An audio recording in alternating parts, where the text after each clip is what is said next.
Perkenalkan, nama saya Cornelia Siombing dan saya berasal dari kelas 11 PEM 3. Sekarang saya akan menjelaskan mengenai teks ceramah. Teks ceramah adalah teks yang berisi pemberitahuan atau penyampaian informasi, pengetahuan, wawasan, nasihat, atau petunjuk-petunjuk untuk disampaikan pada publik pendengar oleh pakar atau orang yang ahli di bidangnya, baik secara langsung maupun secara elektronik.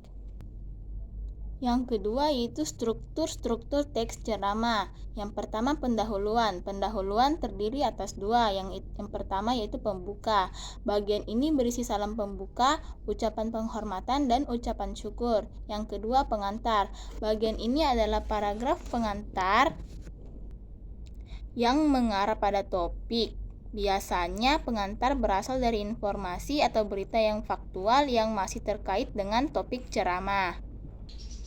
Yang kedua yaitu isi ceramah. Isi ceramah terbagi atas dua. Yang pertama inti, yaitu berisi paparan dari penceramah, pandangan umum, ilustrasi dari materi yang disampaikan. Yang kedua yaitu gagasan, berisi ide besar yang ingin disampaikan kepada pendengar.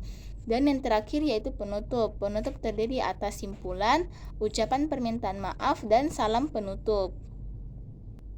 Setelah itu ciri-ciri teks ceramah terdiri yaitu ada suatu pengetahuan untuk dijelaskan atau diinformasikan kepada pendengar, biasanya disampaikan oleh seseorang yang ahli atau dianggap pakar dalam bidang ilmu yang diceramahkan. Terus pembicara berdiri di depan orang banyak untuk menyampaikan materi sementara pendengar hanya menyimak. Lalu ada ajakan atau persuasi untuk mengubah sikap atau tindakan terkait materi yang dibicarakan. Yang terakhir, berisi argumen, fakta atau data untuk memperkuat topik yang dibicarakan.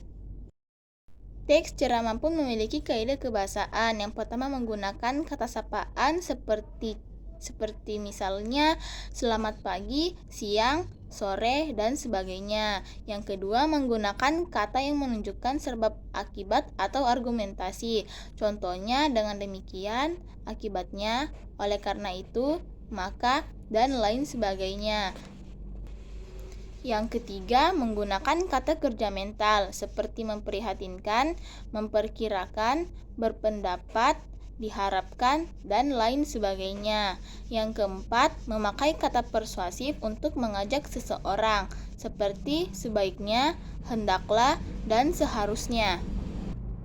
Dan yang terakhir, memakai kalimat imperatif seperti jangan, coba pahami, dan lain-lain. Unsur-unsur teks ceramah terdiri atas penceramah, yaitu orang yang melakukan kegiatan ceramah. Yang kedua, pendengar, yaitu penerima nasihat-nasihat dari penceramah.